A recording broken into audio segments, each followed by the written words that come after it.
So अब चाहिँ operators हेरौँ है। सी प्लस प्लसमा अपरेटर भनेको सिमिलर टु सी नै हो है। अब यसमा चाहिँ अब डिफ्रेन्ट डिफ्रेन्ट अपरेटरहरू छ, जस्तो arithmetic operator, assignment operator, comparison operator होइन, लजिकल अपरेटर होइन। तिनीहरूको अब भनौँ न हामीले अब कोडहरू लेख्दै गर्दाखेरि चाहिँ भनौँ न स्पेसिफिक पेजहरूमा चाहिँ त्यही अनुसार हामीले अब लजिकहरू खेलाउनु पर्ने हुन्छ होइन, एसाइन गर्नुपर्ने हुन्छ। एसाइनमेन्ट अपरेटर त हामीले युज गरि नै रहेको छौँ। अनि डिफ्रेन्ट टाइप अफ एसाइनमेन्ट अपरेटरहरू हुन्छ, त्यो हेर्छौँ है त। Okay, let's start. यसमा चाहिँ अब यहाँ यो इक्जाम्पलमा चाहिँ के रहेछ, एडिसन गरेको छ। एडिसन गरेर एडिसन अपरेटर, यो एडिसन अपरेटर भयो, त्यसलाई चाहिँ एडिसन गरेर अर्को यो भ्यालुमा राखेको छ, एक्स भन्ने भेरिएबलमा राखेको छ होइन।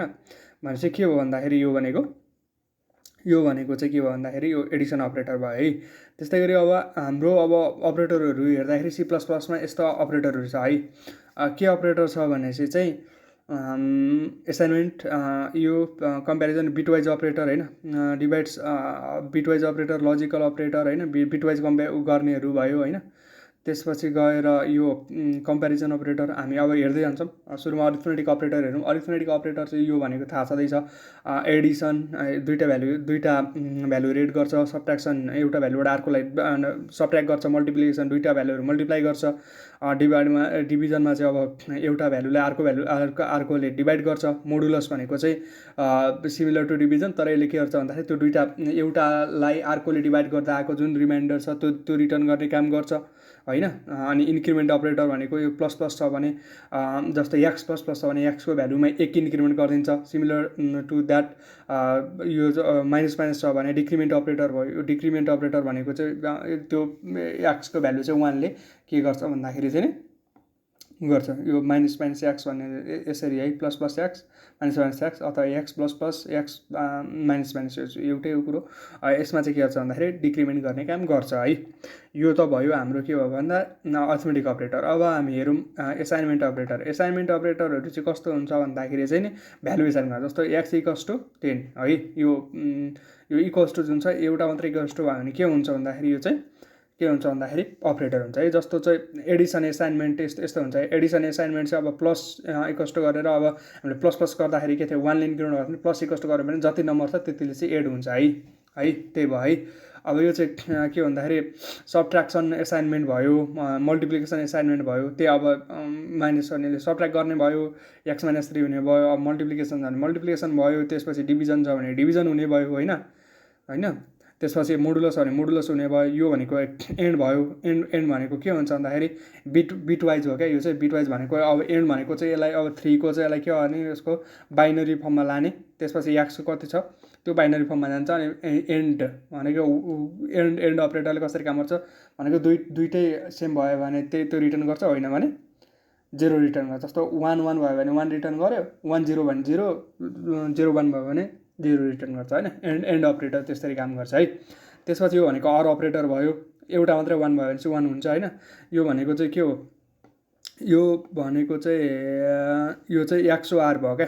एक्सओआर चाहिँ ट्याक्क नट अपरेटर हुन्छ नि, अर अनि त्यसपछि नट त्यो है, अर लाएर। जस्तो 1 र 0 के भयो, 1 र 0, 1 र 1 भयो भनेदेखि त्यसको हुन्छ 0 हुन्छ क्या, अपोजिट 1 को अपोजिट हुन्छ क्या। यो भनेको चाहिँ के भन्दाखेरि यो चाहिँ राइट सिफ्ट भयो, राइटतिर सिफ्ट हुने होइन। त्यसपछि भनेको लेफ्ट सिफ्ट भयो है। अब यो चाहिँ 3 को चाहिँ के गर भनेको छ भन्दाखेरि एक्सलाई चाहिँ 3 पोजिसन सिफ्ट गर भनेको होइन। यो चाहिँ के राइटतिर सिफ्ट भनेको चाहिँ लेफ्टतिर सिफ्ट गर भनेको है। अब यो आफैले गर्दाखेरि अझ क्लियर बुझिन्छ। यसलाई चाहिँ अब मजाले भनौँ न आफैले पेपरमा गरेर अनि त्यसपछि प्रोग्रामेटिकली गर्दाखेरि हुन्छ है। अब यो चाहिँ सिफ्ट गरेको इक्जाम्पलमा हेर्दा पनि भयो है। अब इफ यु हेभ कन्फ्युजन अथवा यसमा चाहिँ केही प्रब्लम आयो भने प्लिज कमेन्ट इट आउट, म अझ यसको डिटेलमा बनाइदिन्छु है। तर यो के छ, सिम्पलै छ। अब त्यसपछि भनेको अर्को कम्प्यारिजन अपरेटर। कम्प्यारिजन भनेको कुनै दुईवटा भ्यालुहरू कम्पेयर गर्नलाई होइन। दुईवटा भ्यालु कम्पेयर गर्दा के हुन्छ, के ट्रु के हुन्छ कि ग्रेटर देन आउला कि इक्वल्स टु आउला होइन। भनेको त्यो भन्दा नि ट्रु अफ फल्स होइन। कम्प्यारिजन भनेको चाहिँ अब जस्तो बुलोन भनौँ न, इफ-इल्स कन्डिसनहरू हामीले पछि युज गर्छौँ भने त्यो बेला चाहिँ के हुन्छ भन्दाखेरि यसको काम आउँछ है। जस्तो चाहिँ नि के छ भन्दाखेरि जस्तो यहाँ हामीले यो हेऱ्यौँ भनेदेखि जस्तो x is greater than y भनेको छ, यो अब यो के छ 5 इज ग्रेटर देन 3 भनेपछि के हुन्छ ट्रु हुन्छ, यसले रिटर्न के हुन्छ 1 रिटर्न गर्छ, त्यो भनेको ट्रु हो। अर्को भनेको 0 हुन्छ, त्यो भनेको फल्स हुन्छ। कम्पेरिजनले जेनरली के गर्छ भन्दाखेरि ट्रु अर फल्स रिटर्न गर्ने काम गर्छ है। जस्तो अब हामीले यहाँनिर हेऱ्यौँ भनेपछि के छ इक्वल टु दुईवटा भयो भने इक्वल टु है, यो दुईवटा इक्वल छ कि छैन, एक्स इक्वल्स टु वाई भनेको यो एउटा मात्रै भयो भने एसाइनमेन्ट हुन्छ, दुईवटा भयो भने कम्पेरिजन हुन्छ है। इक्वल टु अपरेटर भयो है। त्यस अर्को not equal to exclamation equals to भने नट इक्वल्स टु भयो होइन। त्यसपछि यो ग्रेटर देन भयो, लेस देन भयो, त्यसपछि greater than or equals to भइहाल्यो, त हामीले गरिराखेकै हो होइन, यो सिम्पल नै छ है। अब त्यसपछि जाऊँ लजिकल अपरेटरमा। लजिकल अपरेटर भनेको कस्तो भन्दाखेरि ट्रु भनेको logical and, logical or, logical not भन्ने छ है। यो भनेको चाहिँ जस्तो के छ भन्दा रिटर्न्स, यो भनेको दुइटै चाहिँ के भन्दाखेरि ट्रु भयो भनेदेखि के गर्छ भन्दाखेरि दुइटै ट्रु भयो भनेदेखि के गर्छ भन्दाखेरि यसले ट्रु रिटर्न गर्छ। जस्तो एक्स इज लेस देन 5 अनि एक्स इज लेस देन 10 भयो भने यसले के छ ट्रु रिटर्न गर्यो है।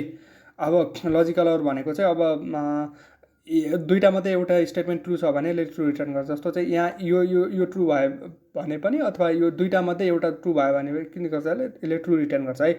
लजिकल नट भनेको रिभर्स गर्छ, रिभर्स गर्ने रिजल्ट भनेको अब ट्रु छ भने फल्स, फल्स छ भने ट्रु गरिदिने काम गर्छ है त। सिम्पल एज द्याट, अपरेटर यही नै भइहाल्यो। अब हामीले स्ट्रिङ्सहरू डेफ्टमा हेर्छौँ।